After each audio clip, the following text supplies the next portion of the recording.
अथा त्रयोविंशोऽध्यायः। 23वां अध्याय।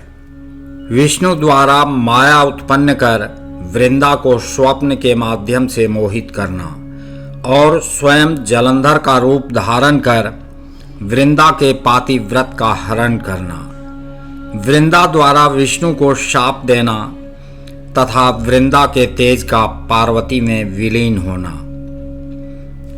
व्यास जी बोले, हे सनत कुमार, हे सर्वज्ञ, हे वक्ताओं में श्रेष्ठ, अब आप बताइए कि विष्णु ने वहां जाकर क्या किया और उस स्त्री ने अपने धर्म को कैसे छोड़ा। सनत कुमार बोले, दैत्य जलंधर के नगर में जाकर विष्णु वृंदा के पातिव्रत धर्म को नष्ट करने का विचार करने लगे। मायावियों में श्रेष्ठ उन्होंने वृंदा को स्वप्न दिखाया और स्वयं अद्भुत रूप धारण करके उसके नगर के उद्यान में स्थित हो गए। तब उसकी पतिव्रता पत्नी देवी वृंदा ने विष्णु की माया के प्रभाव से रात्रि में दुःस्वप्न देखा। उसने विष्णु की माया से स्वप्न में देखा कि उसका पति भैंसे पर आरूढ़ होकर शरीर में तेल लगाए हुए नग्न होकर काले पुष्पों से विभूषित हो राक्षसों के साथ दक्षिण दिशा की ओर जा रहा है। उसका सिर मुंडा हुआ है और वह अंधकार से ढका हुआ है। इसी तरह उसने अपने को और अपने नगर को समुद्र में डूबते हुए देखा। इस प्रकार उसने रात्रि के शेष भाग में बहुत प्रकार के दुःस्वप्नों को देखा। इसके बाद वह बाला जगकर देखे गए अपने स्वप्नों पर विचार कर ही रही थी कि उसने उदित होते हुए सूर्य को छिद्र युक्त और निष्प्रभ देखा। इन घटनाओं को अनिष्टकारी जानकर वह भय से विह्वल हो गई और रोने लगी। उसे द्वार, अट्टालिका आदि कहीं भी शांति नहीं मिली। तदनंतर वह अपनी दो सखियों के साथ नगर के बगीचे में आई, परंतु उस बाला को वहां भी कुछ शांति नहीं मिली। इसके बाद वह जलंधर की स्त्री दुखित होकर घबराती हुई एक वन से दूसरे वन में गई, किंतु वह अपने विषय में कुछ नहीं समझ पाई। घूमती हुई उस बाला ने सिंह के समान मुख वाले, चमकते हुए दाढ़ और दांत वाले भयंकर दो राक्षसों को देखा। उन दोनों को देखकर भय से विह्वल वह ज्यों ही भागने लगी, त्यों ही उसने शिष्य के साथ मौन बैठे हुए शांत एक तपस्वी को देखा। तदनंतर भयभीत उसने उन तपस्वी के गले में भुजा रूपी लता को डालकर कहा, हे मुने, मेरी रक्षा कीजिए, मैं आपकी शरण में आई हूं। दो राक्षसों द्वारा पीछा की जाती हुई तथा भय से विह्वल उसको देखकर मुनि ने शब्द से ही उन दोनों राक्षसों को शीघ्र भगा दिया। हे मुने, उनके हुंकार मात्र से भयभीत होकर भागते हुए उन दोनों राक्षसों को देखकर वह दैत्येंद्र पत्नी वृंदा अपने मन में बहुत अधिक विस्मित हो गई। तदनंतर भयमुक्त वृंदा ने उन मुनिनाथ को हाथ जोड़कर दंडवत भूमि पर प्रणाम कर यह वचन कहा। वृंदा बोली, हे दया के सागर, हे मुनिनाथ, हे दूसरों की पीड़ा को दूर करने वाले, इन दुष्टों के घोर भय से आपने मेरी रक्षा की है। हे कृपा के सागर, यद्यपि आप सर्वज्ञ हैं, सर्वथा समर्थ हैं, तथापि मैं आपसे कुछ निवेदन करना चाहती हूँ, कृपया आप उसे सुने। हे प्रभो, मेरे स्वामी जलंधर रुद्र से युद्ध करने के लिए गए हैं। वे वहां युद्ध में कैसे हैं? हे सुव्रत, आप उसे मुझसे कहिए।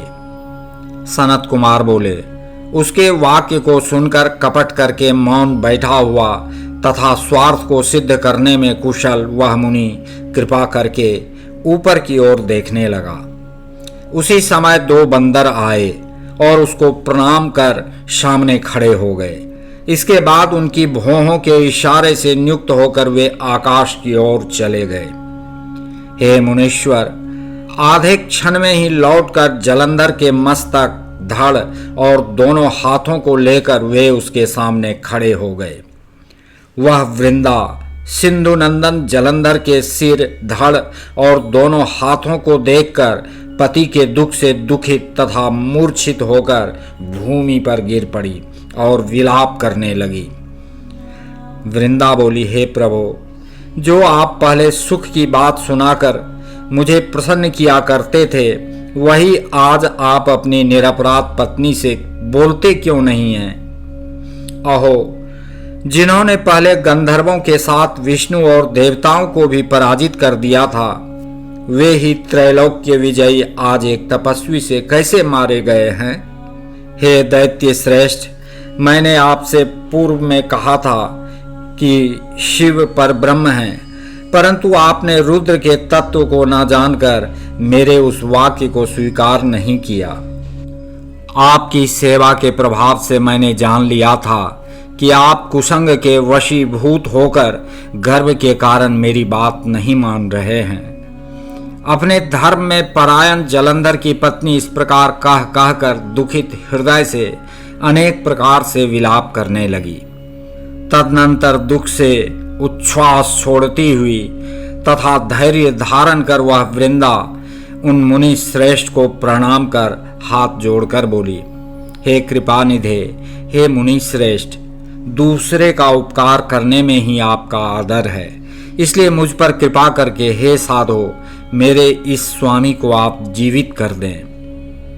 हे मुनीश्वर, मैं समझती हूँ कि आप पुनः इनको जीवित करने में समर्थ हैं, इसलिए मेरे प्राणनाथ को आप जीवित कर दें। सनत कुमार बोले, इस प्रकार कहकर पातिव्रत धर्म में तत्पर वह दैत्य पत्नी दुख से श्वास छोड़ती हुई उनके पैरों पर गिर पड़ी। मुनि बोले, यह युद्ध में रुद्र के द्वारा मारा गया है, इसलिए इसको जिलाने में मैं समर्थ नहीं हूँ, क्योंकि रुद्र के द्वारा युद्ध में मारा गया व्यक्ति कभी जीवित नहीं होता। तथापि शरणागत की रक्षा करनी चाहिए। इस शाश्वत धर्म को जानता हुआ मैं कृपा से युक्त होकर इसे जीवित कर देता हूँ। सनत कुमार बोले, हे मुने, सभी मायावियों में श्रेष्ठ वे मुनि रूपी विष्णु ऐसा कहकर उसके पति को जीवित करके वहां से अंतर्धान हो गए।